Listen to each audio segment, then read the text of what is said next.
I say Minnesota has gone from the land of 10,000 lakes to the land of 10,000 scams, because, Tyler, I think we've only hit the tip of the iceberg, certainly in Minnesota, but probably all over the country. There's a couple people who were writing online over the weekend, if you think the scams in Minnesota for the Somali community are bad, wait till you find out what's been going on in California, New York, and Illinois for 120 years. I mean, but you've been really focusing on Minnesota and some of the things going on with their attorney general. So tell us a little bit more about that.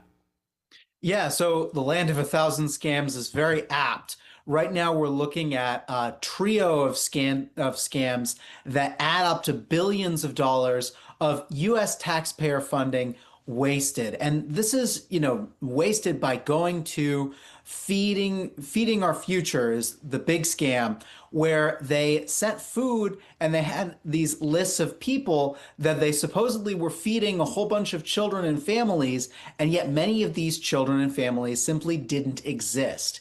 These people were falsely claiming to be helping and feeding the hungry when in fact they were doing no such thing, and they exaggerated their figures and took a lot of money.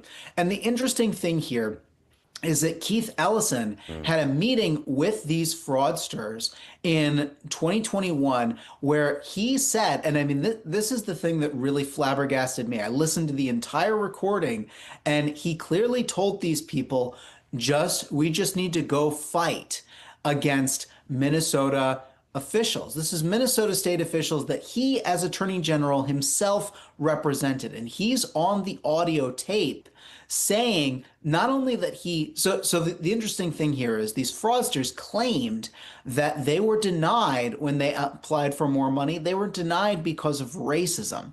And they claimed, I mean, this was the height of the Great Awakening in 2020 and its aftermath, where these fraudsters were able to claim, and later Keith Ellison said these claims are completely baseless, and he acted as though he never believed them. And then you actually listen to the recording, and he not only agrees with their claims, like in general, the idea that Minnesota's state government is racist, but he adds a few other anecdotes where he's suggesting it really is racist, and he is intent on fighting the public officials who he is duty-bound to represent as Minnesota's Attorney General, because he believes that these people really were facing racism as opposed to due scrutiny for what ended up being a massive fraud. Yeah, and that's why so many of those Minnesota public servants took to social media years ago, or at least a little bit more than a year ago, and started to complain about this. These aren't Trumpsters.